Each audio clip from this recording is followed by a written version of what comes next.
The earth in the high mountain valleys froze by mid-autumn, turning the topsoil into a layer of crushed iron that bit through thick wool. Clara knelt on a folded canvas mat, her breath plumbing into the grey air, watching the small, gloved hands of her children navigate the frost. There was no laughter in the garden. There was only the quiet, methodical scrape of bone-handled trowels against the dirt. They were harvesting winter aconite, a potent, toxic root that required absolute precision. "Angle the blade, Leo," Clara said quietly. Leo Sterling did not look up. The eldest of the 5-year-old triplets simply adjusted his wrist. He slipped the trowel 3 inches deeper, pressing his small weight into the handle until the earth yielded with a faint crack. He lifted the intact root with absolute precision, knocking the loose dirt free before placing it onto the linen cloth. Nina knelt beside him, her brow furrowed in analytical concentration. She sorted the roots with the cold precision of a seasoned apothecary, discarding any that showed bruised or oxidized sap without hesitation. At the end of the linen cloth sat Hugo. He did not dig, and he did not sort. Hugo measured. Before him sat a small brass scale, polished to a dull shine to resist the mountain rust. Nina placed 3 acceptable roots onto the left pan. The brass dipped. Hugo picked up a small iron weight. He placed it on the right pan. The scale balanced perfectly. Instead of playing or moving on to the next task, 5-year-old Hugo methodically double-checked his sister's measuring scale with serious, quiet eyes. He leaned closer, his silver gaze narrowing as he studied the needle. He reached out with a single gloved finger and tapped the center pin. The needle wobbled, then settled a fraction of a millimeter to the left. Hugo reached into his pocket, pulled out a tiny copper bead, and added it to the weights. The needle hit dead center. Only then did he log the weight on the slate board with a short, scratching stroke of chalk. Clara watched them, observing the heavy, undeniable weight of their discipline. Silence was a kind of armor, thinner than most, but lighter to carry.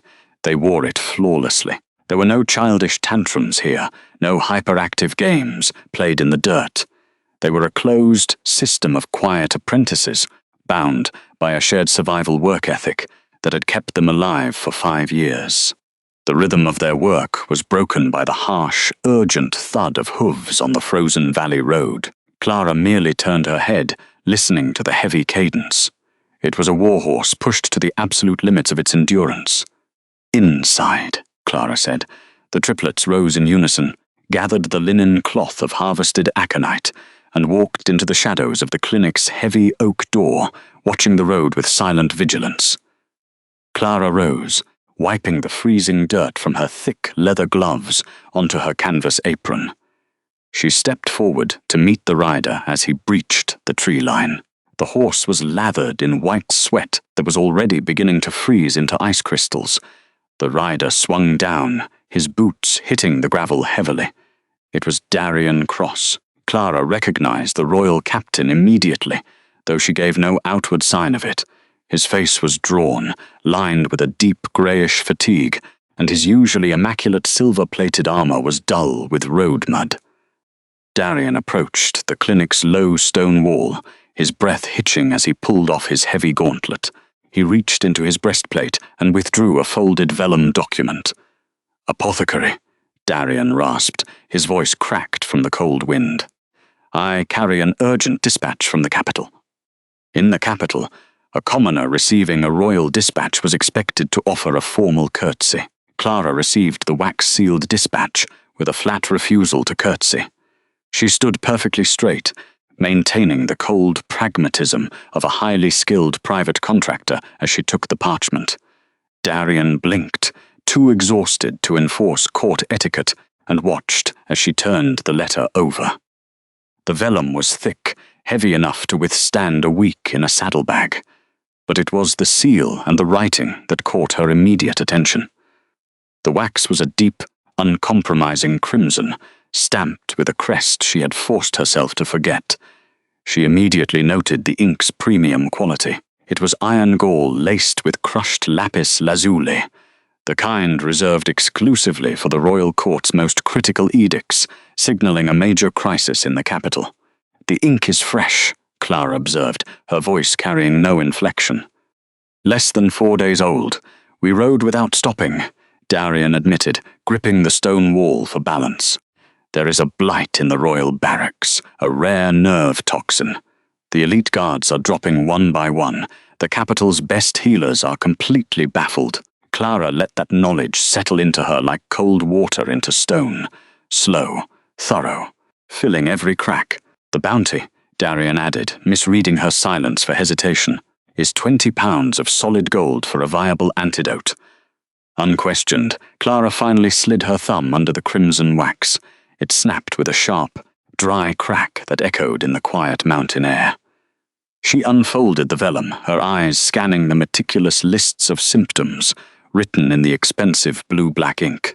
Numbness in the extremities, a slow paralysis creeping toward the lungs, a metallic taste in the back of the throat. She did not react to the staggering sum of gold. She only looked at the symptoms.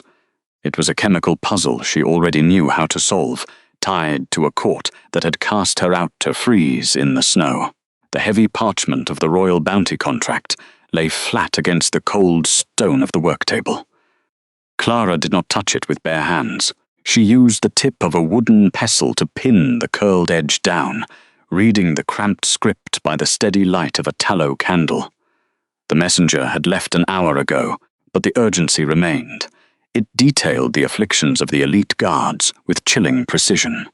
Rapid onset of muscle paralysis, a severe drop in body temperature, the sudden dilation of the pupils, followed by a slow suffocation as the nerve endings failed. She recognized the clinical progression immediately. It was not a natural sickness born of the high mountain valleys. It was a synthesized nerve toxin, requiring a specific, deliberate extraction process. The terrible certainty anchored itself deep within her chest, heavy, absolute, leaving no room for doubt. She did not allow the familiarity of the poison to disrupt her breathing. Panic was a useless tool in an apothecary. Moving away from the table, she began to prepare her workspace under strict rules of isolation. The clinic was small, built of heavy cedar logs and sealed with winter mud, but it was organized with absolute logic. She pulled a fresh sheet of unbleached linen over the secondary examination table. Her hands were steady as she selected her glass vials. She arranged them by weight, placing the thick-bottomed vessels on the left for chemical reductions and the delicate flasks on the right for final distillations. The children were awake, their quiet footsteps moving in the adjacent room. She picked up a piece of charcoal and a clean slate, writing out the day's hygiene protocols in sharp block letters. Survival was a matter of procedure. First, no crossing the red chalk line near the primary hearth. Second, hands were to be scrubbed with lye soap before entering the study. Third, heavy cloth masks must be worn when the distillation fires were lit.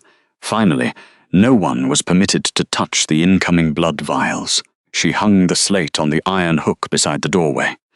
Nina and Hugo would read it without needing to be told twice. They understood the gravity of the red chalk line. Clara took a deep breath, letting the scent of dried comfrey clear her mind.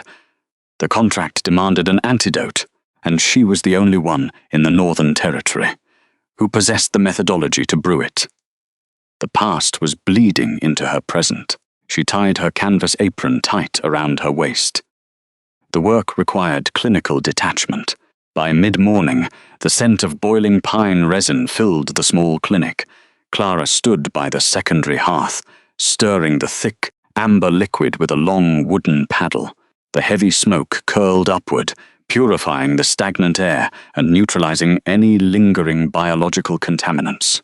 It was a necessary precaution before the requested samples arrived. Hugo stood on a sturdy wooden stool near the basin, counting out sprigs of dried rosemary. He placed them in a perfect, geometric line on the cutting board. His sister sat at the low table, copying the charcoal protocols into a permanent leather-bound notebook. Her handwriting was small and exceptionally neat.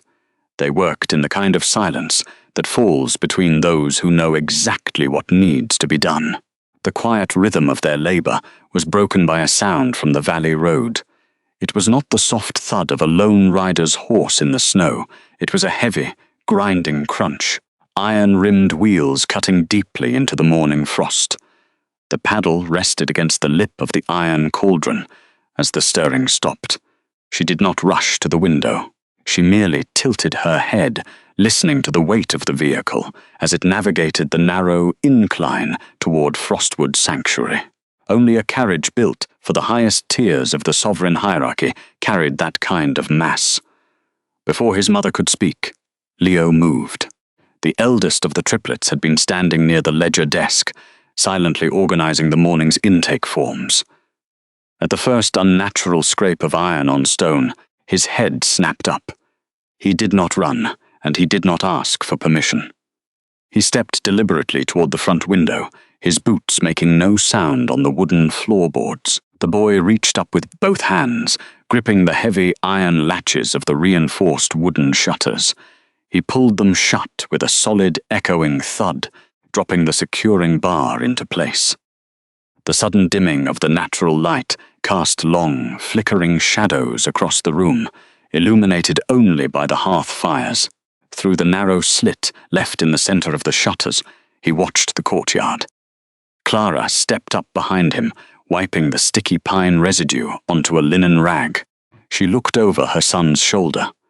The carriage that rolled to a halt outside was massive, constructed of dark oak and reinforced with black steel. The horses were enormous northern draughts, their breath pluming in the freezing air like chimney smoke. But it was the emblem painted on the heavy door that made the ambient temperature in the room seem to plummet. A silver wolf, howling against a crescent moon, the royal crest of the king. The boy did not gasp. He did not ask who was outside. He simply turned away from the window, his expression utterly flat, and walked to the door to slide the heavy iron deadbolt into its cradle. He treated the arrival not as an emotional event, but as a practical security hazard. "Check the draft on the distillation coils," Clara said quietly, her voice betraying nothing. "Yes, Mother," Nina replied, sliding off her stool and moving toward the back wall without a single glance toward the barricaded door. The world outside the clinic belonged to the powerful. Inside, the rules belonged entirely to them. The heavy wooden door of the clinic pushed open, carrying with it the bitter bite of the northern wind. It swept across the floorboards, threatening to snuff out the low-burning tallow candles lining the workspace, but the thick, boiling scent of pine resin held its ground. The man who crossed the threshold brought a different kind of atmospheric pressure with him, an invisible density that pressed against the walls. He was dressed in a thick, nondescript woolen cloak, his hood pulled low to mask his features. It was a disguise meant for the borderlands, intended to blend in with merchants or tired travelers seeking a rural apothecary. Clara Sterling did not look up from the mortar and pestle resting on her slate counter. She continued grinding dried comfrey root, her movements precise, unhurried, and perfectly calibrated. She had spent enough of her life learning not to cry in front of people who would not understand why. Now, she applied that same iron discipline to simply existing in the presence of strangers. She tapped the side of the stone bowl, leveling the crushed herbs into a neat, measured pile. Julian Thorne stepped further into the room. He reached up to lower his hood, prepared to state his business, prepared to demand the immediate attention of whichever local healer had claimed the royal bounty. The heavy wool fell back onto his shoulders, revealing the sharp, aristocratic lines of his jaw and the cold, authoritative gaze of the Alpha King. He drew a breath to speak, but the words died in his throat before they could form. The scent hit him first. It was not the sharp sting of the medicinal herbs or the smoke of the hearth. It was the faint, unmistakable undertone of rain on cold stone, a scent he had not encountered in 5 long years. Julian stopped dead in his tracks. The complete cessation of his movement was jarring, as if a massive pendulum had suddenly been caught mid-swing. His boots froze against the uneven floorboards. His eyes snapped to the woman standing behind the counter, locking onto the dark linen of her apron, the steady slope of her shoulders, and finally her hands.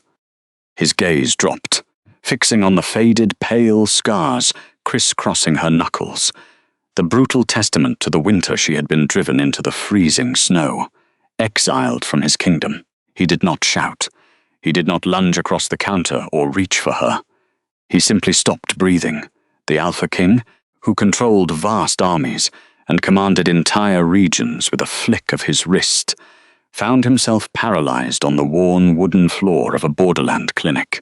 The realization anchored him to the floorboards, cold and absolute. The master healer he had come to find, the only person capable of brewing the cure for his elite guards, was the mate he had banished. Clara wiped her hands on a clean linen cloth, methodically removing the pale dust of the comfrey. She finally lifted her gaze to meet his. Her pulse did not flutter, her posture did not stiffen, and her expression remained completely neutral. She looked at him with the detached, objective efficiency of a physician, evaluating a complicated, but ultimately uninteresting, symptom. The heavy oak door clicked shut behind him, sealing them in the warmth of the clinic, but the temperature between them plummeted. It was not the kind of silence that falls between words. It was the kind that swallows them whole. She did not owe him a greeting, and she refused to offer one for free. Before the sovereign could force air back into his lungs, before he could manage a single syllable of her name, the ambient geometry of the room shifted. From the deep shadows near the drying racks, 3 small figures emerged, moving with an eerie, synchronized grace. Leo, Nina, and Hugo Sterling stepped out into the amber glow of the candlelight. They were 5 years old, yet they possessed none of the chaotic, uncoordinated energy typical of pups their age. They did not hide behind their mother's apron, nor did they shrink away from the overwhelming, suffocating aura of the Alpha King standing in their doorway. Their silver eyes, exact mirrors of the man frozen before them, were steady, unblinking, and held no trace of a child's natural hesitation. The triplets moved to the front of the counter, deliberately placing themselves in a straight, defensive line between Clara and the king. They did not rush. Every footstep was measured, quiet and intent. Julian stared down at them, a heavy, jagged weight lodging itself beneath his ribs. The realization that he had heirs, that they had grown up in the harsh cold of the borderlands without him, struck him with the force of a physical blow. He waited for them to react to him. He watched their small faces, searching for a sign of recognition, a question, a demand to be picked up, or even a sudden flinch. Instead, the children executed a rigidly formal bow. It was a flawless, identical motion. Their small backs remained straight, their chins tucked at the exact angle required by the highest echelons of sovereign etiquette. It was not the bow of a child greeting a long-lost parent. It was the calculated, deeply political gesture of foreign diplomats acknowledging a visiting dignitary. "Your Grace," Leo said, straightening up first. His voice was entirely flat, stripped of any tremor or nervous intake of breath. It was a chillingly polite tone, the kind reserved for finalizing a business transaction. "Your Grace," Nina and Hugo echoed in unison, their hands resting neatly at their sides. They did not fidget. They did not break eye contact. They observed him with a clinical, analytical detachment that cut deeper than any blade. The sovereign felt his chest tighten, his breath catching. The king opened his mouth to speak, to offer them his name, to bridge the massive distance that stretched across the small room. But the space between them was already sealed by their flawless, unbreakable politeness. Clara remained silent behind them, watching the interaction with an observant, steady calm. She had taught them the exact properties of every root and resin in the mountain, but she had also taught them the value of an unreadable face. They were her heirs, standing their ground in a sanctuary they had built together, and they required no rescuing from the man who ruled the continent. Julian Thorne remained frozen near the heavy oak doorway, the formal greeting. Your Grace still hung in the air, severing whatever fragile hope he had carried across the threshold. He moved his gloved hand toward his belt. From a leather pouch, the man withdrew a handful of stamped gold coins. The metal gleamed with the heavy luster of the royal treasury, each piece bearing the crest of the silver wolf. His fingers trembled faintly as he slid the heavy signet ring from his right index finger. It was a massive piece of forged iron and cut ruby, a symbol that could buy a province or command an army. He knelt, the floorboards creaking under his weight, and lowered himself until he was eye level with the triplets. He extended his open palm, offering the gleaming gold and the ring. It was a desperate physical gesture to bridge a chasm that 5 years of silence had carved. Leo Sterling, the eldest, did not flinch or reach out. The boy simply adjusted his stance, folding his small, ink-stained hands behind his back like a seasoned magistrate facing an illicit bribe. Beside him, Hugo tilted his head, analyzing the physical weakness in the man's wrist rather than the allure of the treasure. Nina finally stepped forward. Her small, scuffed boots made no sound against the wood. She stopped exactly 2 paces from the king's outstretched hand, her expression completely lacking any childlike wonder. "We cannot accept this, Your Grace," she said, her voice possessing the crisp, measured articulation of a senior archivist refusing an improper ledger entry. Julian's breath caught hard. "It is a gift," he managed to say, his voice thick with a suffocating tightness. "A token, for you to keep." Nina shook her head slightly. She did not lean closer. "Gold has a highly variable local exchange rate in the border valleys," the 5-year-old explained, reciting a basic law of commerce to a confused traveling merchant. "The traders in the lower village rely strictly on the winter grain standard for barter. For our medical supplies, we only accept standard weighing brass. The ring holds no practical weight for measuring aconite powder on the scales. It is entirely unusable here." She took a precise half-step backward. The rejection was absolute, without a single trace of malice. It was purely administrative. The silence swallowed the room whole. Julian remained kneeling on the damp wood, his hand extended, holding the vast wealth of a kingdom that held 0 currency in this sanctuary. Clara watched the sovereign slowly lower his arm. The sight of him, kneeling on her floorboards with rejected gold, should have sparked a wild fire of vindication in her chest. It did not. The raw anger had burned itself out years ago in the freezing wind, leaving behind only the cool, hardened ash of practical survival. Julian's broad shoulders curled inward. He looked up at her, his eyes carrying the shattered realization of a ruler who had finally comprehended his own exile. Clara could trace the rigid tension mapping across his features. He had braced himself for tears, for screaming, perhaps even the physical violence of a broken bond. He was completely unprepared for her objective indifference. "Clara," he whispered, the name scraped against the quiet air, heavy with an unspoken plea. She did not flinch. Her steady pulse did not skip. Instead, she reached calmly for her brass inkwell. The sharp scratch of her quill against the rough parchment was the only sound in the room for a long, agonizing moment. When the king's gaze remained fixed on her face, searching for a trace of the vulnerable woman he had banished, Clara lifted her right hand. She tapped her index finger against the scarred wooden counter. Twice, the sharp, percussive sound snapped through the heavy atmosphere like a breaking twig. "Your business, Your Grace," Clara said. Her voice was an even cadence of professional necessity, not an accusation, not a welcome, simply a boundary. She tapped the counter once more, pointing directly at the edge of the medical request sheet Darian Cross had sent ahead of him. She systematically redirected his attention to the physical paper. "You traveled through 3 days of severe blizzard conditions to reach a civilian mountain clinic," she continued, her eyes dropping back to the ledger. "My courier fee was explicitly detailed in the preliminary contract. If you are not here to discuss the neurological decay of your elite guard, You are occupying necessary space in a working apothecary."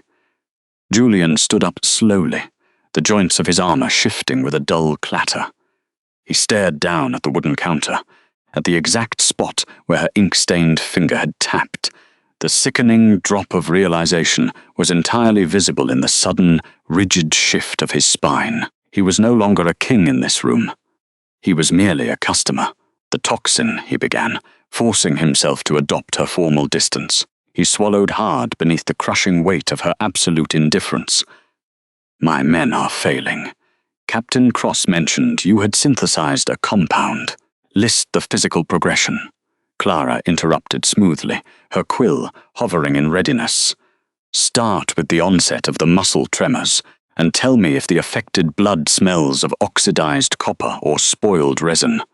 She treated him exactly as she treated the local trappers who came in seeking salve for frostbite. That was the kind of invisible he had become. He was not an ex-mate to be feared or forgiven. He was simply a medical problem to be diagnosed, recorded in a ledger, and charged a standard fee. Julian reached into the heavy woolen satchel he had carried over his shoulder, the leather straps groaning slightly in the quiet, tension-filled apothecary. The children, having delivered their quiet rejection, had retreated to the far corner of the room, returning to their transcription exercises as if the sovereign of the North were nothing more than a passing draught of cold air. Julian withdrew a small, velvet-lined wooden box from the satchel. Inside lay 5 slender glass vials, each secured tightly with thick cork and heavy wax. The wax bore the distinct, double-stamped silver seal of the Royal Guard, a snarling wolf profile pressed deeply into the hardening red resin.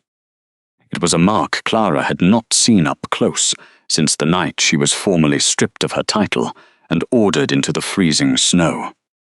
She looked at the silver seal, her expression remaining entirely neutral. Beneath the surface, her mind instantly calculated the high-stakes military context of the poison. The Royal Guard did not fall easily. If the elite warriors protecting the capital were succumbing to a nerve toxin, the pack's border stability was in severe jeopardy. Yet, Clara did not immediately reach for the offered box.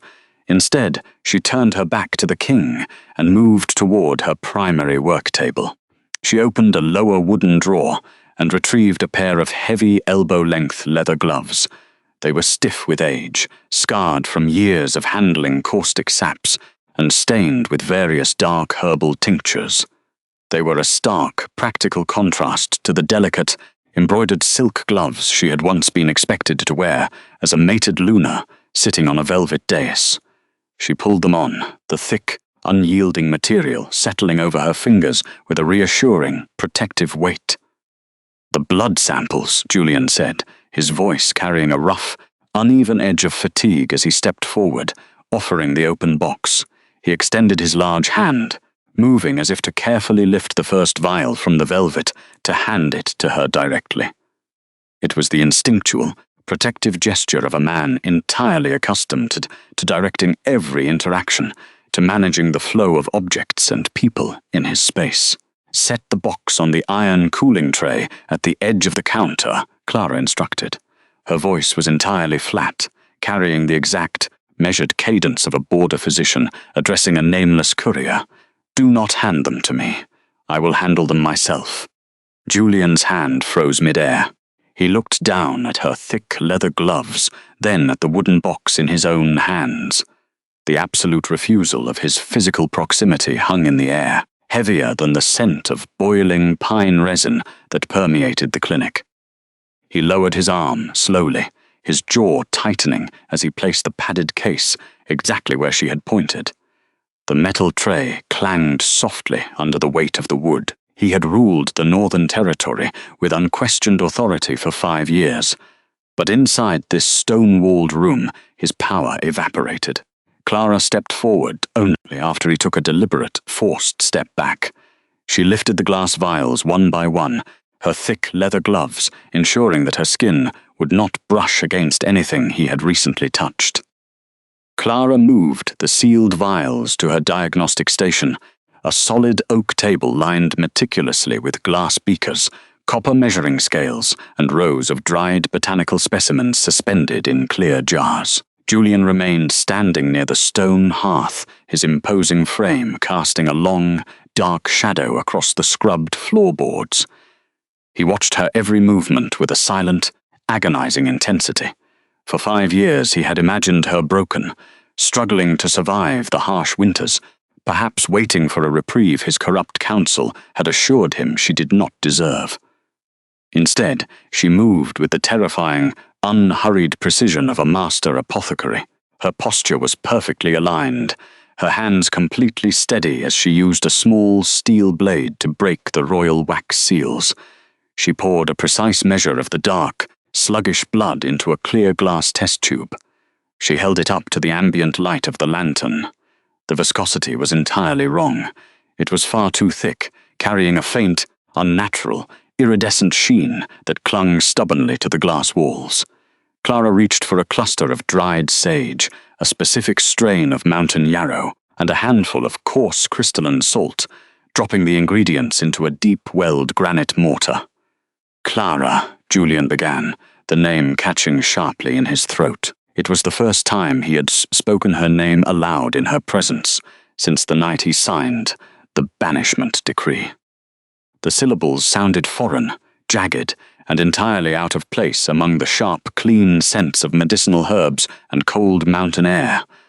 Clara did not look up, nor did her shoulders tense. She simply took the heavy granite pestle in her right hand and brought it down against the dried sage, with a sharp, echoing crack. The sudden, percussive sound ricocheted off the stone walls of the clinic, startling the silence. "I need to explain," Julian tried again, stepping slightly closer. His broad chest rose as he gathered the breath for a confession that had festered inside his ribs for half a decade. What happened at the court? What the High Council told me before the trial. Clara pressed her full weight into the pestle, grinding the salts, yarrow and herbs in a rhythmic, forceful rotation against the granite bowl. The abrasive, tearing sound of stone grating against stone filled the small room. It was intentionally loud, intentionally unyielding, and mechanically precise. She added a pinch of dried charcoal powder to the mixture, increasing the downward pressure of her grinding. The harsh, rhythmic noise entirely drowned out the low, desperate tenor of the king's apology. There would be no dramatic confessions in her sanctuary. There would be no soft tears, no trembling lips, and no easy, immediate forgiveness. Her workspace was a place of labor, of objective science, and of calculated survival. Julian stopped speaking, the remaining words dying on his tongue. He stood there, forced to watch the woman he had discarded reduce the components to ash. She transferred the finely ground powder into a secondary copper beaker, added a measure of distilled mountain water, and set it carefully over a small, blue-flamed spirit lamp. The liquid began to bubble almost immediately, emitting a sharp, metallic odor that confirmed her initial, grim suspicion regarding the toxin's specific nature.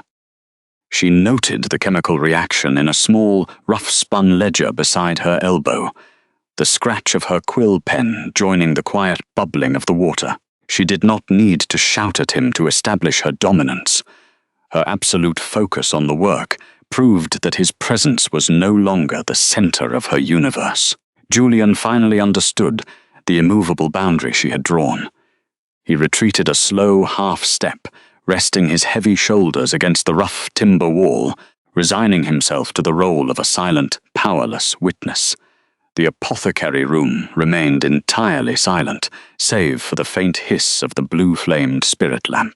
Clara held one of the small glass vials of guard's blood up to the amber light. The dark liquid moved with a sluggish, unnatural viscosity, clinging to the inner curve of the glass like coagulated mud rather than healthy blood. Julian occupied the space with the absolute stillness of a man used to commanding armies, yet now reduced to watching the precise, unhurried way she arranged her brass measuring weights and glass pipettes. Clara reached for a flask containing a clear alkaline reagent, drawing a small amount into a thin glass dropper. Her mind was entirely compartmentalized. Stripped of the surreal reality that the Alpha King was standing in her sanctuary, she suspended the dropper over the vial. 3 drops fell into the dark liquid. She gently swirled the glass. The chemical reaction was not instantaneous. Clara counted the seconds in her head. 1, 2, 3. The shift began at the very edges of the fluid. The dark crimson began to curdle, separating into oily layers. Instead of turning the expected rust brown of common nightshade, the liquid flared into a vivid, unnatural shade of violet. Slowly, a heavy precipitation formed, sinking to settle in a distinct purple ring at the curved bottom of the glass. Clara stared at the heavy violet sludge. Her breath did not catch. Her knuckles did not whiten against the glass. But as she looked at the undeniable chemical reaction, she felt the particular kind of pain that comes not from surprise, but from confirmation. This was not a naturally occurring venom. The violet precipitation was the unique signature of a highly synthesized compound. Distilled wolfsbane, refined silver ash, and a rare mountain paralytic. She had seen this exact chemical marker only once before in her entire life. It was the same vivid violet residue that had been scraped from the bottom of the late Queen's teacup 5 years ago. It was the exact formula presented to the High Council as irrefutable proof of Clara's treason. The guards, dying in the capital, were not victims of a foreign attack. They were dying from the same internal corruption that had driven her out into the winter snow. Clara placed the vial back into the wooden holding rack. The glass made a sharp, definitive click against the timber, ringing like a judge's gavel in the heavy silence. Julian's gaze shifted from the violet sludge to her face. He read the sudden freezing of her professional demeanor and opened his mouth to ask for her diagnostic conclusion. Clara did not give him the opportunity to speak. She simply turned her back on the king. Her boots made soft, measured sounds as she walked toward the far end of the apothecary. A heavy, iron-reinforced cabinet stood against the cold stone wall. She retrieved a small brass key that hung on a silver chain around her neck and unlocked the grated door. Bypassing the jars of rare tinctures, she reached the bottom shelf.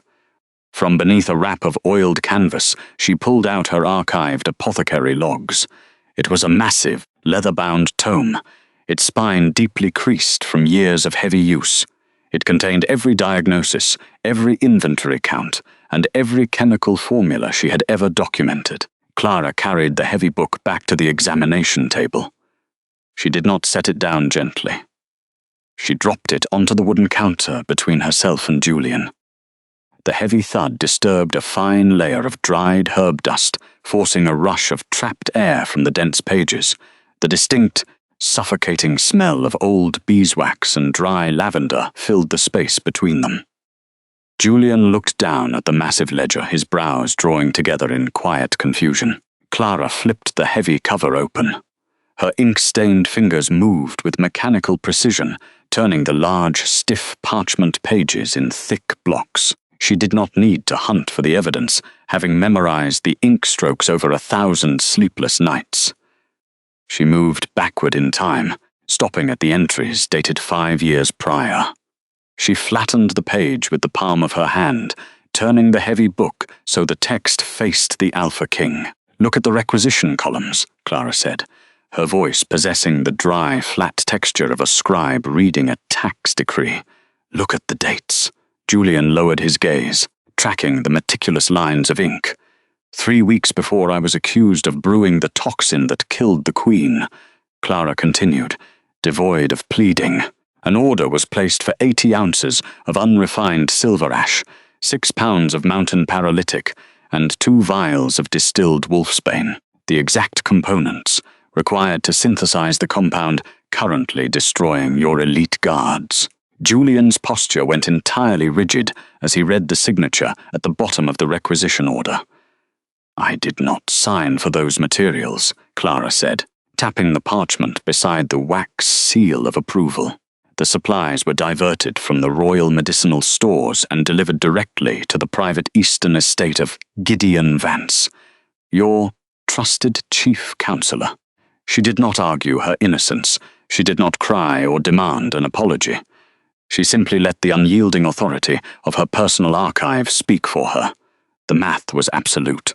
The purple precipitation in the vial matched the stolen inventory perfectly. Julian stared at the archived ledger. The color drained from his face as the crushing weight of the administrative proof settled over him. It was the devastating, hollow silence of a sovereign realizing his entire sense of justice had been built on a forged piece of paper, while the woman who held the truth had been cast out into the freezing wind. The archived apothecary logs rested open on the scarred oak table, smelling faintly of dried lavender and old dust. Julian Thorne did not touch the pages immediately. He simply stared at the binding, his broad shoulders unusually rigid under his dark wool cloak. Now the silence in the clinic was absolute, save for the rhythmic ticking of a brass clock on the mantel and the faint, even breathing of the triplets somewhere in the adjoining room. He finally lowered his hand. His fingers, calloused from years of gripping a broadsword, hovered over the yellowed parchment. The entries were written in Clara Sterling's meticulous, slanting hand. Columns of dates, weights, and botanical names marched across the paper with mathematical precision. He traced the line corresponding to the month of the royal banquet, the month his entire world had fractured. There it was, not a confession of treason, but a requisition order. His gaze locked onto the bottom corner of the left page. Pressed into the paper was a faded seal of crimson wax, stamped with the unmistakable crest of the Prime Minister, Gideon Vance. Beside the seal, a ledger entry detailed a massive withdrawal of refined nightshade and concentrated belladonna, the exact chemical markers Clara had just identified in the blood of the poisoned guards. The date of the withdrawal was exactly 3 weeks before the banquet. 3 weeks before the woman standing across the room was accused of sneaking those very toxins into the royal kitchens. A profound, hollow ache settled deep within Julian's chest, the devastating agony of confronting a truth he had blindly ignored. The air in his lungs turned to heavy frost. He did not shout. He did not sweep the heavy book off the table to shatter the glass vials on the floor. Instead, a slight, involuntary tremor seized his fingertips as they brushed the dried wax. He had banished his pregnant mate to the freezing northern wilderness, based on evidence provided by the very man who had signed this requisition. Gideon had orchestrated the coup. The High Council had built a lie, and the king, blinded by the perceived betrayal of the woman he loved, had enforced it with the full, devastating weight of the crown. The sovereign ruler stood perfectly still, letting the horrifying epiphany bleed into his very marrow, unforgiving, cold, sinking into his absolute core. He had spent 5 years believing he was the victim of a calculated assassination attempt. He had built walls of ice around his court, trusting no one, punishing the memory of his Luna. And the entire time, the truth had been quietly sitting in this high mountain valley, bound in leather and written in plain ink while she was being marched into the bitter northern snow. He closed his eyes. The breath that finally escaped him was jagged, cutting through the quiet room like a rusted blade. Clara watched him from the opposite side of the counter. She did not offer him a chair, nor did she speak to soften the crushing weight of the truth. Silence had become her primary defense, a quiet, impenetrable barrier built over 5 years of isolation. She let him bear the suffocating pressure of a ruined history. He opened his eyes again, looking down at the ledger as if the paper itself had struck him across the face. The man who commanded armies, who could level a border town with a single decree, looked utterly and completely hollowed out by a column of numbers. Turning away from his silent collapse, the healer moved to her workbench. The time for historical revelations had passed. The immediate reality was the dying men in Darian Cross's command. She began to prepare the aconite nerve antidote. Her movements were fluid, stripped of any wasted energy. She measured out a precise gram of crushed winter aconite root, tapping the edge of the brass scale until the needle balanced perfectly. Aconite was a ruthless element. A fraction too little, and the toxin would continue to paralyze the guards' respiratory systems. A fraction too much, and the cure itself would stop their hearts. She transferred the pale powder into a mortar, adding a measure of distilled pine resin to bind the volatile compounds. The scrape of the stone pestle against the bowl was the only sound in the room. Julian turned his head, drawn out of his paralysis by the steady rhythm of her labor. He watched her hands. They were not the soft, unblemished hands of a royal consort. They were stained with iodine, scarred from climbing sharp shale, and rough from washing linen in freezing river water. They were the hands of a woman who had survived him. She added a clear, stabilizing reagent to the mixture, watching the compound shift from a milky white to a deep, translucent amber. The chemical reaction produced a faint wisp of heat, carrying the sharp, medicinal scent of the high forest into the air. Clara poured the finished liquid into a thick glass flask. She tapped the side of the glass once to clear any air bubbles, then pressed a dense cork firmly into the narrow neck. Julian took a step forward, his posture shifting back toward the authority he knew. He reached into his cloak, likely to offer the pouch of gold the royal captain had promised, or perhaps to simply take the vial and ride hard for the capital. He never got the chance. Instead of sliding the flask across the wooden counter, Clara lifted a small, heavy oak box from the lower shelf. She placed the glass vial inside the velvet-lined interior. Then she closed the heavy lid. A sharp, metallic click echoed through the apothecary as she turned a brass key in the iron lock. Julian stopped. His hand hovered halfway between his cloak and the counter.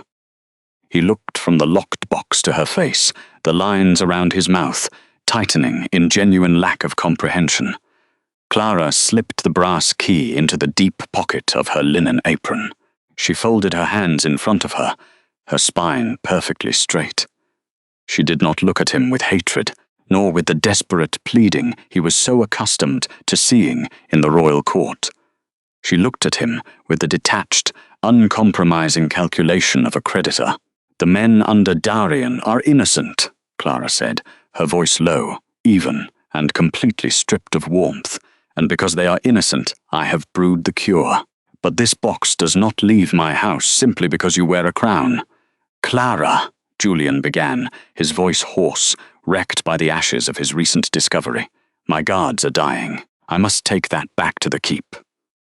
"You will," she replied, cutting off his royal authority with a single flat tone. "When my price is paid." He frowned, shifting his weight. "Darien offered a bounty. I can double it. 10 times the gold. Name the sum. I do not want your gold," she said. She gestured toward the open ledger still resting on the table. "You have seen the proof, you know." What Gideon did. You know how the High Council orchestrated my exile to consolidate their own power over the northern territories. My mercy requires justice. Julian stared at the locked wooden box, then up at the woman who held the key. The absolute ruler of the territory had zero authority inside this quiet room. "What are you demanding?" he asked, the words careful, measured. "A formal investigation, a public tribunal. I want the sealed records of my banishment reopened on the floor of the border court," Clara stated, her eyes locking onto his without a fraction of hesitation. "I want the lie dismantled structurally, legally, and permanently, until the Prime Minister is stripped of his collar, and my name is officially cleared in the registry. The key remains in my pocket." The apothecary remained silent, save for the low crackle of the hearth. Julian Thorne did not pace the room. He did not issue booming commands to the guards waiting outside in the freezing wind. Instead, the Alpha King moved toward the scarred wooden table where Clara spent her evenings measuring dried roots and crushing seeds. He pulled out the simple stool, his broad shoulders filling the modest space in a way that made the room feel suddenly compressed, and asked for a quill. Clara did not offer him the fine parchment reserved for sovereign decrees, nor did she present the gilded writing instruments typical of his royal court. She placed a rough-edged sheet of ledger paper before him, alongside a heavy plain iron inkwell. The metal was dull, worn smooth by 5 years of constant use. Julian looked at the humble tools for a fraction of a second before dipping the feathered tip into the dark liquid. The sound of the quill scratching against the thick paper was sharp and rhythmic. Clara stood by the drying racks, watching the deliberate violence in his handwriting. His rage was not the loud, destructive force that shattered glass or broke doors. It was channeled entirely into the aggressive, heavy strokes of ink pressing into the fibers of the page. He was drafting the warrant for the arrest of Gideon Vance, the High Counselor who had manufactured her exile. The iron inkwell sat solidly near his large, scarred hand, a stark contrast to the silver and gold sovereign ring gleaming on his finger. In this room, his royal authority was secondary to the evidence she had provided. He was not leading, he was complying. The dark liquid bled slightly at the edges of his aggressive letters. Clara noted the way his jaw locked, the muscles pulling tight beneath his skin, betraying the immense effort it took to keep his wolf from tearing the physical structure of the clinic apart. He had been manipulated by the very men he trusted to govern his territories. The realization was a corrosive acid, eating away at the foundation of his absolute certainty. Yet, in her sanctuary, he was forced to process that betrayal through administrative procedure rather than blood. The iron inkwell remained immovable, anchoring him to the reality of the present. He could not erase the past 5 years. He could only record the truth of them. "Captain Cross," Julian said, his voice low, lacking any inflection of panic. The heavy oak door opened, bringing a sudden draft of biting northern cold. Darian stepped into the warmth, shaking snow from his wool cloak. The royal captain looked exhausted. The lines around his eyes deepened by the lingering effects of the poison ravaging his men, yet he stood at strict attention. Julian did not rise. He pressed his personal seal into a drop of red wax beside his signature, leaving the imprint of the sovereign wolf on the rough ledger paper. He extended the dispatch. "Take a detachment of the vanguard," Julian ordered, the words landing like stones on the wooden table. "Arrest Gideon. Confine him in the holding cells at the border post. He is not to communicate with the rest of the council, nor is he to be given the privileges of his rank." Darian took the parchment, his eyes flicking briefly toward Clara. There was a shift in the captain's posture, a silent, dawning realization of who she was and what the archived apothecary logs had just exposed. He did not ask questions. He merely offered a crisp, formal salute, the leather of his gauntlets creaking in the quiet room, and turned back out into the snow to execute the arrest. When the door closed behind Darian, the immediate silence settled back over the apothecary, heavier than before. Julian stood slowly from the stool. The physical distance between him and Clara was only a few paces. Yet the geometry of the room felt dictated by an invisible, impenetrable boundary. "I will have my personal guard escort you and the children back to the capital," Julian stated, his tone carrying the lingering expectation of obedience. "The High Council will convene in the central tribunal. Gideon will face his judgment, where the entire pack can witness the evidence you have kept." Clara did not stop wiping down her brass weighing scales. She moved the small weights into their wooden box, aligning them perfectly by size. "I am not returning to the capital, Your Grace." Julian stopped. "The trial requires your presence. The logs must be verified before the assembly." "The trial will happen here," Clara answered, finally looking up from the polished brass. Her voice held no defiance, only the steady, unyielding certainty of a woman who no longer required his permission to dictate her geography.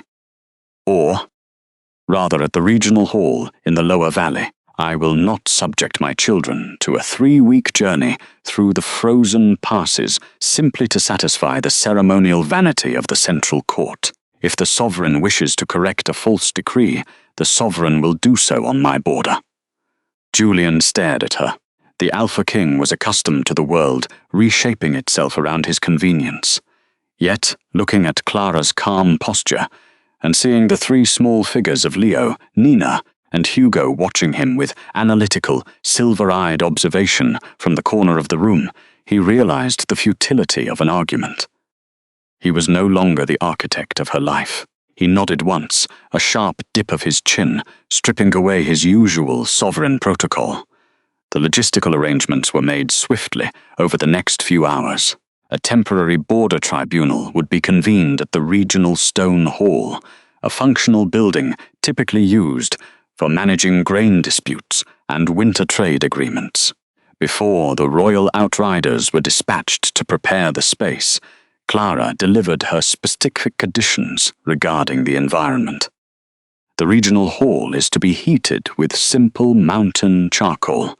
She instructed the remaining royal aide, who looked uncertainly toward Julian for confirmation. Julian simply gestured for the aide to write down her exact words. No heavy ceremonial incense, Clara continued, her tone clinical. No perfumed oils in the braziers, and no smoking herbs. My children have been raised in pure mountain air. Clara turned away, pulling her leather medical satchel onto the table to begin packing her archived apothecary logs. She wrapped the heavy, wax-sealed books in oiled cloth to protect them from the damp snow. Nearby, the triplets methodically fastened the toggles of their winter cloaks. They adjusted their woolen scarves and packed their own small satchels of dried provisions with the silent, practiced efficiency of veterans preparing for a routine winter harvest. To them, the upcoming tribunal was not a triumphant return to their royal birthright. It was simply an administrative errand their mother needed to complete in town. Hours later, the heavy iron hinges of the regional hall groaned as the oak doors closed, sealing the temporary tribunal from the bitter mountain wind. The air inside smelled of cold stone dust, simple mountain charcoal, and the sharp, metallic tang of unlit braziers. This was not the grand marble courtroom of the capital, where political theatre masked the truth. It was a functional space built for executing harsh border law, a place where reality was stripped of velvet and presented in raw winter light. Clara stood precisely at the center of the chamber. She wore a simple, heavy wool dress, the dark fabric absorbing the grey daylight spilling from the high windows. The freezing temperature of the floor seeped through the soles of her practical boots, grounding her in the physical present. She kept her hands loosely clasped before her apron, projecting an absolute measured stillness that commanded the room's geometry. At the head of the long, scarred wooden table sat Julian. He did not occupy the space with loud authority or the overbearing weight of a sovereign aura. Instead, he sat rigidly, his broad shoulders braced against the high-backed chair, his gaze fixed entirely on the heavy, leather-bound book resting on the table between them, the archived apothecary logs. To Julian's right stood Gideon. The High Counselor wore layers of fine crimson velvet, his posture rigid after his sudden arrest. He had demanded an explanation from the guards, expecting this to be a massive misunderstanding over a minor territorial dispute. He certainly had not expected to see the woman he had meticulously framed and banished 5 years ago, standing upright, unbroken, and holding court in the dim light. Let the record reflect. The regional court scribe began, his voice dry and reedy, echoing sharply off the bare masonry, that we have convened under the direct authority of the Crown to review new material evidence. The scribe stepped forward, his ink-stained fingers resting carefully on the worn cover of Clara's ledger.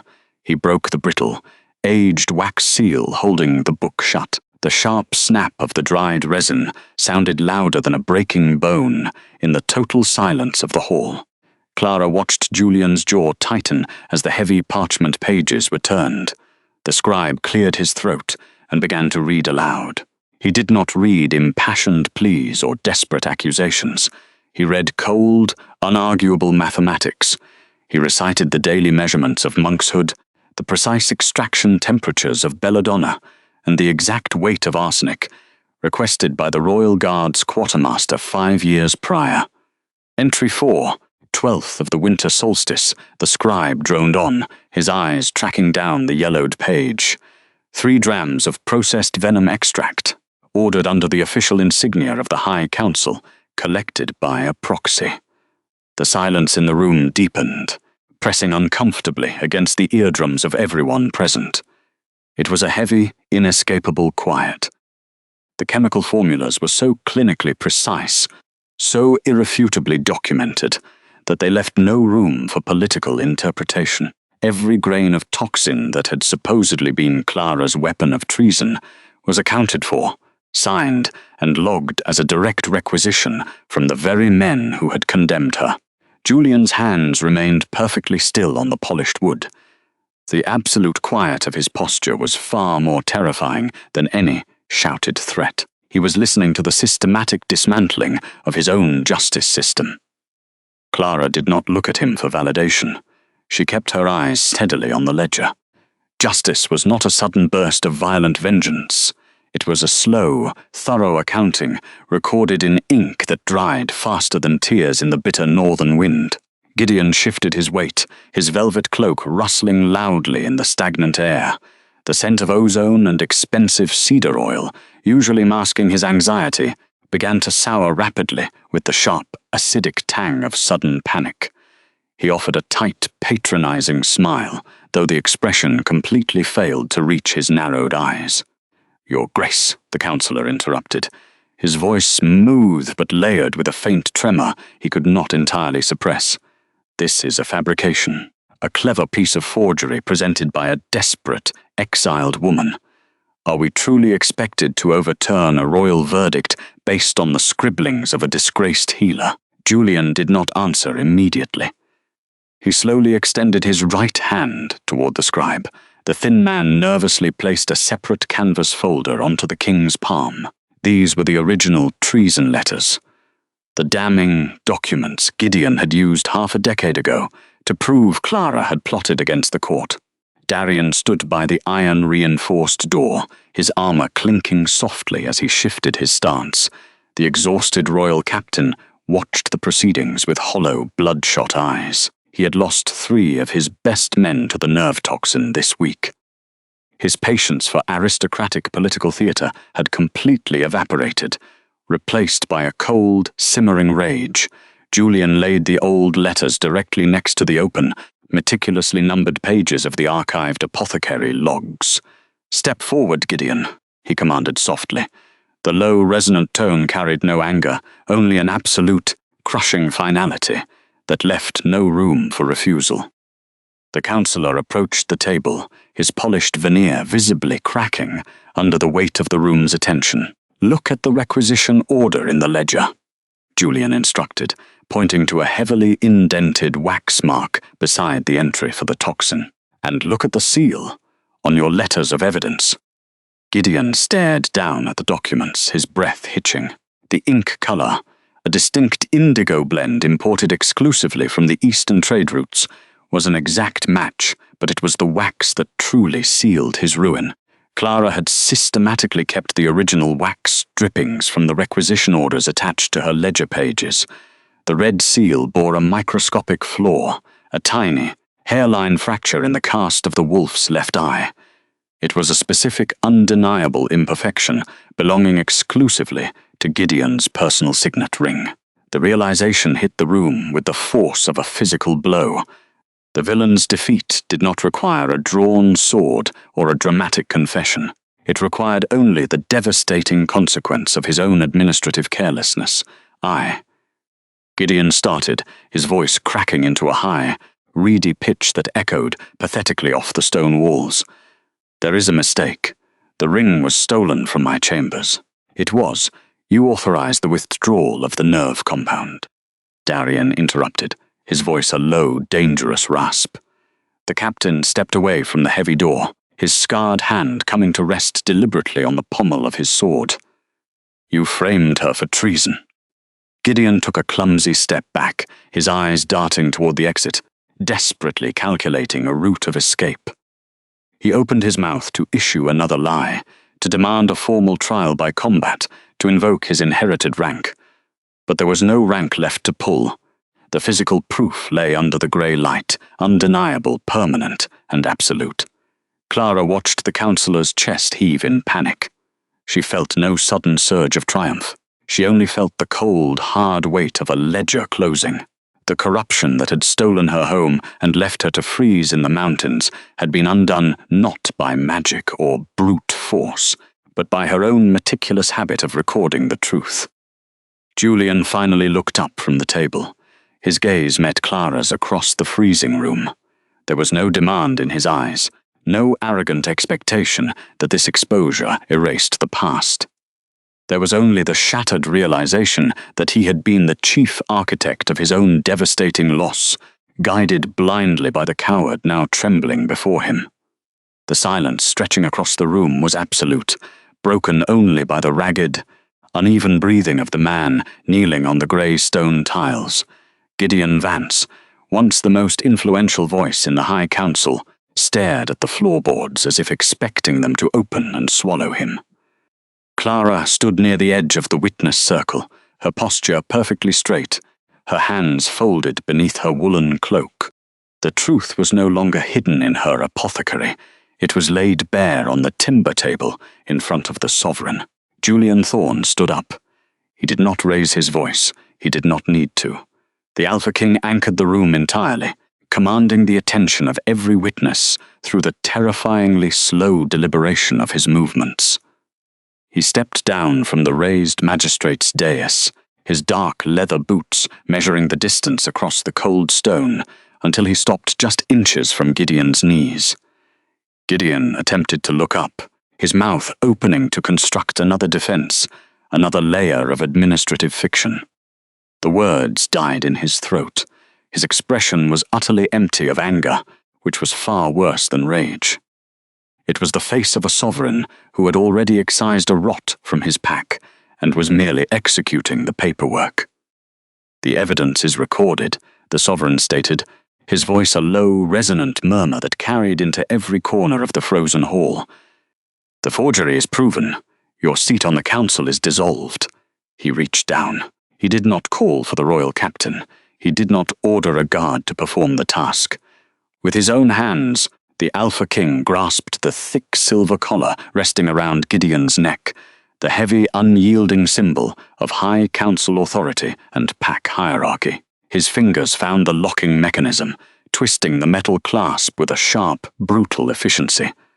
The lock snapped. He pulled the collar free. He did not hand it to a waiting attendant. He dropped it.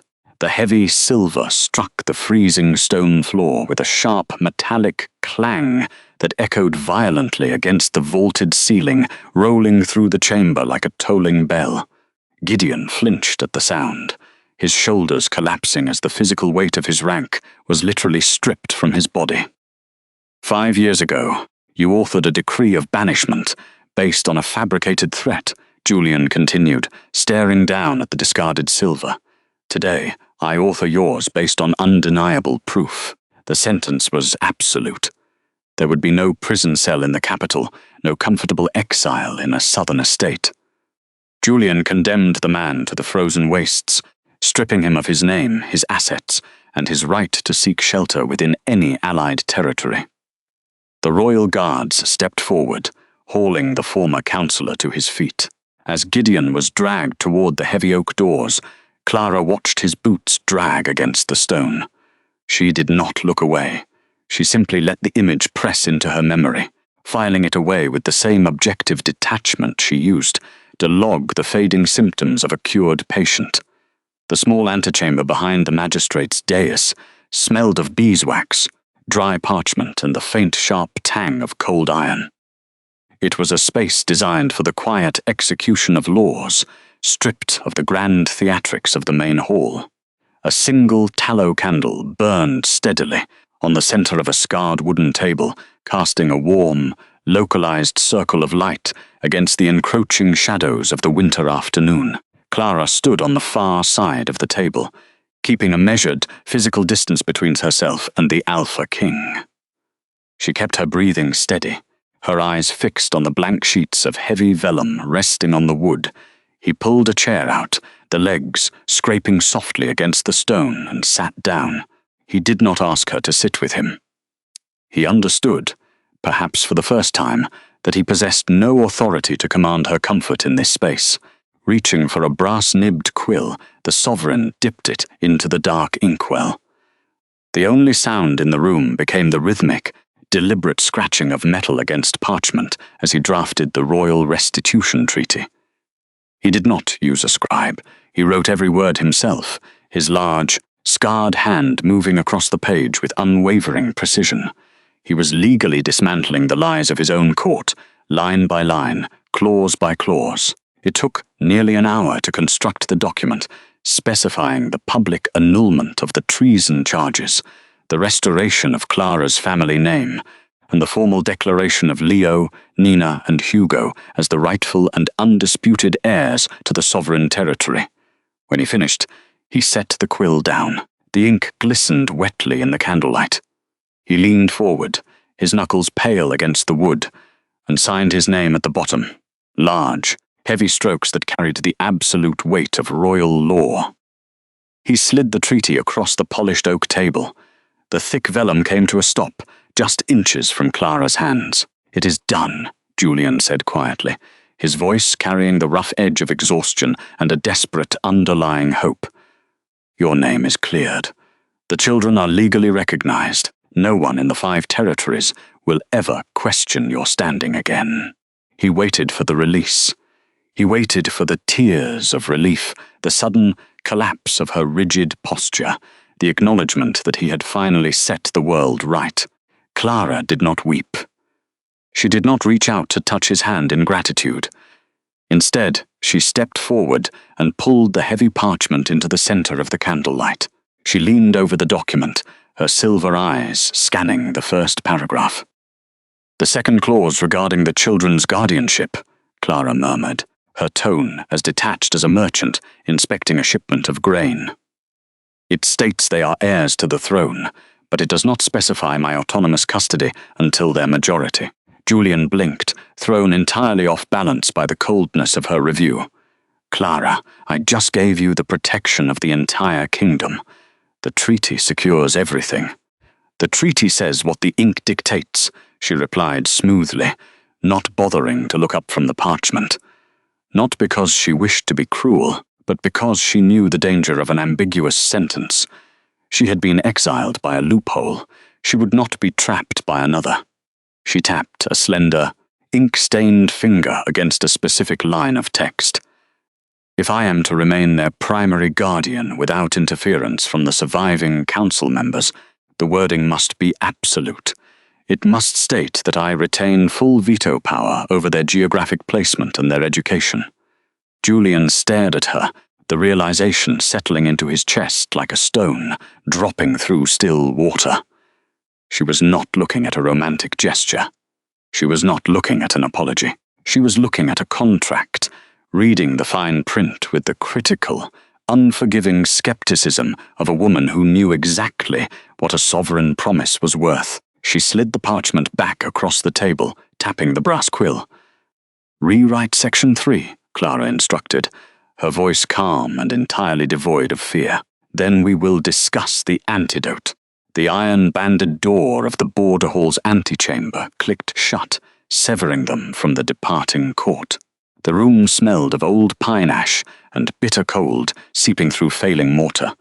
Julian stood near the dying hearth, stripped of the absolute authority he had wielded on the tribunal floor. In the dim light, he was simply a man drowning in the weight of hindsight. Clara remained near the center of the room, standing perfectly straight. The fading daylight caught her profile, turning her into a silhouette carved from cold iron. "Come back," Julian said. His voice was a low, fractured rasp, a plea stripped of all royal protocol. He took a slow step toward her. "Come back to the capital with me, Clara. To the palace." She did not step back. She simply watched him, her expression a mask of clinical observation. When she did not answer, Julian Thorne sank to one knee. The heavy velvet of his cloak pooled over the frozen floorboards, a dark stain of royalty, kneeling in the dust of a borderland outpost. He looked up, his pale eyes burning with fractured hope. "The golden throne is yours," he whispered. I will strip the capital to bedrock and rebuild it for you. The children, Leo, Nina, Hugo, deserve the inner keep, the royal tutors, the safety of the fortress walls. I can give them the world they were born to inherit. I can give you the absolute protection of the crown." Clara looked down at him, a familiar weary sorrow washing over her as she recognized the immutability of his perspective. He still believed safety was a thing that could be bought with high walls and inherited rank. "Protection," Clara repeated. Her voice was terrifyingly level, holding the exact tone she used to diagnose a fatal wound. "I remember those sprawling gardens, Julian. I remember how easily the guards looked away when the whispers of treason were planted there. I remember how the finest silk felt when dragged across the cobblestones as your council ordered my carriage to the border." Julian flinched, but he remained on his knee, refusing to break her gaze. "Your fortress walls do not keep the poison out, Your Grace," Clara continued. "They only lock it inside. A throne is just a chair surrounded by people waiting for you to fall asleep. My children already have a sanctuary. They have a mountain that does not lie to them, and a mother who does not require a tribunal to know their worth." She did not raise her voice. She merely laid out the forensic evidence of his failed kingdom, dissecting his offer with the precision of a surgeon removing a corrupted limb. "We do not need your capital," she told him softly. "And we do not need your protection."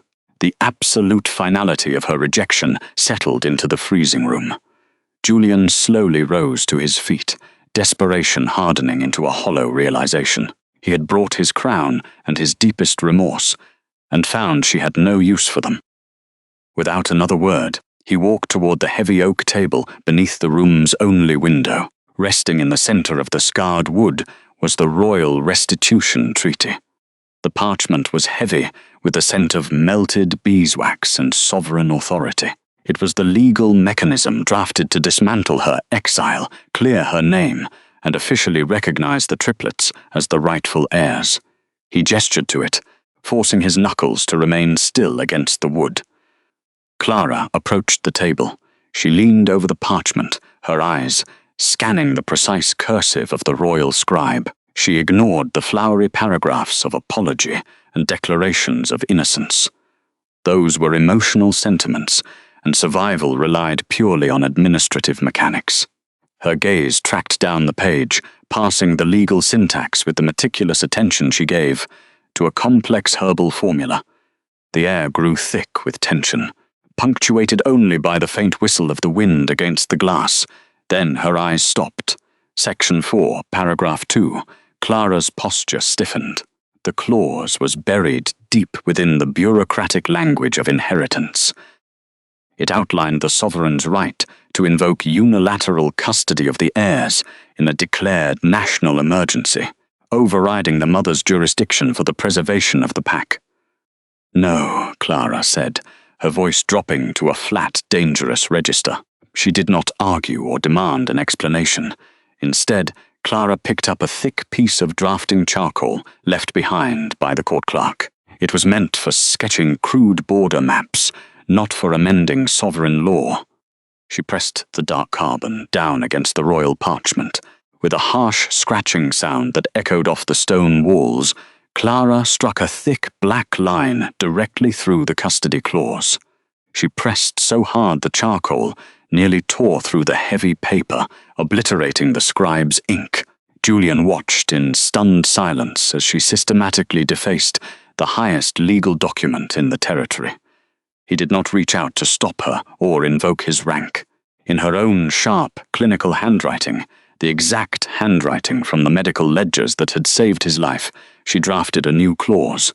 Custody, authority, and territorial residence of the children, Leo, Nina, and Hugo, remain in perpetuity under the sole uncontested jurisdiction of Clara Sterling. The sovereign retains zero unilateral rights of removal, regardless of pack emergency, decree, or martial declaration. She finished writing, blowing the loose charcoal dust from the page. The black words stood in stark contrast to the beautiful golden ink. It was not a request. It was an ironclad boundary, forged by a woman who refused to ever be legally vulnerable again. Clara set the charcoal down. The small thud against the oak table sounded like a gavel falling. She turned to look at Julian, her expression utterly shut to negotiation. "You will sign this version," she stated, her tone leaving absolutely no room for interpretation, "or you will leave this border without your heirs being legally recognized at all." The inkpot sat precisely in the center of the scarred wooden counter. Leo pulled the heavy parchment receipt toward himself, adjusting his grip on the quill with methodical carefulness. He did not look at the towering man opposite him. The scratch of the quill filled the quiet room, a steady sound, contrasting sharply with the howling wind outside. Julian watched the 5-year-old's hand move, mesmerized by the sheer discipline in fingers so small. He wanted to place his palm over the child's knuckles, to halt the relentless administrative procedure, but his arms remained locked at his sides. The absolute sovereign possessed no authority in this room. "Here is the finalized receipt for the aconite nerve antidote," Leo said, his voice a low, even murmur devoid of childhood awe. He pushed the parchment across the polished wood until it stopped at the edge of the king's silver-plated gauntlet. "The dosage instructions have been documented on the secondary sheet. Mother requires you to ensure the royal guards follow the specific herbal tapering schedule to prevent secondary tissue damage." Julian stared at the blocky, precise lettering, a perfect imitation of Clara's clinical handwriting. Beside Leo, Nina adjusted the heavy brass buckles of the satchel containing the glass vials, her silver eyes fixed exclusively on its structural integrity. Hugo stood a half-step behind his siblings, observing the transaction with the detached curiosity of a scholar studying a mildly interesting specimen of flora. "Leo," Julian said, dropping to one knee on the hard floorboards so that his armor clinked softly, bringing him eye-level with the triplets. "The capital has libraries older than these mountains. There are enclosed gardens that bloom even in the deep frost. You could have access to the finest tutors in the sovereign court. I want to invite you to the palace, to see the estate where you belong." The 3 children did not look at each other for confirmation. They did not whisper, fidget, or hesitate. "We appreciate the offer, Your Grace," Leo replied, his tone remaining perfectly level. He wiped the quill nib with a square of dry linen. "However, our study schedule for the upcoming season is already finalized. We cannot accommodate travel at this time." Nina slid the secured satchel toward the edge of the counter. "Our inventory requires cataloging before the deep freeze sets in," she added, her voice clinical and crisp. "The mountain passes are unpredictable, and Mother relies on our daily transcriptions of the archived Apothecary logs. An excursion to the capital would disrupt the clinic's operational efficiency." Hugo nodded in silent agreement, his gaze remaining fixed on the king's broad shoulders. The rejection was not a tantrum. It was not a plea for affection or a demand for apologies. It was a logistical dismissal. They were treating the most powerful man in the territories with the chilling, polite distance of busy business partners, closing a routine transaction. A crushing weight of despair anchored itself in Julian's chest, extinguishing the last embers of his fragile hope. He had prepared himself to weather their shouting, to accept their tears, but he had no defense against their complete professional indifference. They simply did not factor him into their survival. "I see," Julian managed to say, the words scraping out like rusted iron. He accepted the satchel, his large hands trembling slightly against the thick leather. The children did not flinch. They simply waited in perfect stillness for him to collect his goods. Clara stood near the hearth, watching with the quiet vigilance of a guardian who knew her fortress was impregnable. When Julian rose, pulling the strap over his broad shoulder, she walked toward the heavy oak door and unlatched the iron bolt.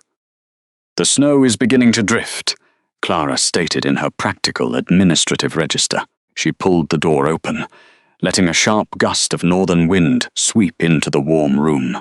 The scent of pine and ozone instantly cut through the heavy fragrance of boiling resin and dried comfrey. Your carriage driver should depart before the valley roads freeze entirely. Julian turned to look at her, his jaw tightening under the shadow of his heavy cloak. In his left hand, he held the rolled parchment of the Royal Restitution Treaty. It was the document that legally restored her name, unsealed the truth of the Council's treason, and guaranteed her absolute protection. The document she had calmly refused to sign. "I will leave the guards at the lower pass," Julian said, his tone stripped of all royal command, reduced to a hollow rasp. "They will not approach the clinic, but they will ensure the perimeter remains secure against the winter predators." "The mountain provides its own security, Your Grace," Clara replied softly, holding the heavy wooden door steady against the gale. "But you may station your men wherever the border laws permit. We hold no jurisdiction over the public roads." He hesitated on the threshold. For a fraction of a second, the sovereign conqueror looked entirely lost, a massive shadow standing at the edge of a light he was not allowed to enter. He looked back at the triplets, who were already turning toward their transcription desks, entirely unbothered by his departure. "I will return, Clara," Julian whispered, his breath plumbing white in the freezing air. It was a vow spoken with the desperate clarity of a man who finally understood the true cost of his past arrogance. "The clinic is open to anyone requiring medical assistance during trading hours," she answered simply. She offered no sliver of false hope or unearned forgiveness. Julian stepped backward, his heavy boots crunching into the fresh snow. Instantly, Clara pushed the heavy oak door shut. The iron latch fell into place with a definitive, metallic thud, cutting off the warmth of the hearth in a single motion. Julian stood alone in the howling northern wind. He stared at the thick timber of the clinic door, his gloved hand clutching the unsigned Royal Restitution Treaty, so tightly the parchment threatened to crease. Through the frosted glass, he could see the warm, amber glow of the oil lamps.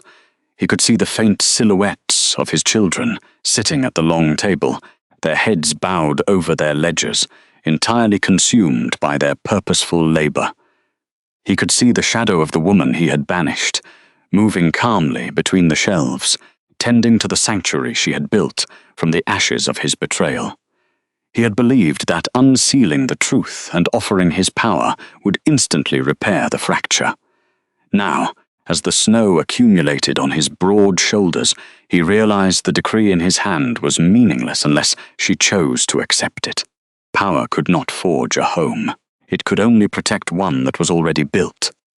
Julian had once occupied silence the way other men occupied speech, without apology, without the nervous impulse to fill it. But standing in the freezing borderlands, he was finally learning how to listen to the silence he had created. He turned away from the warm yellow window and began the long, freezing walk back to the lower pass, carrying the weight of the only transaction that mattered, the absolute knowledge that he would have to earn every single step back to her door.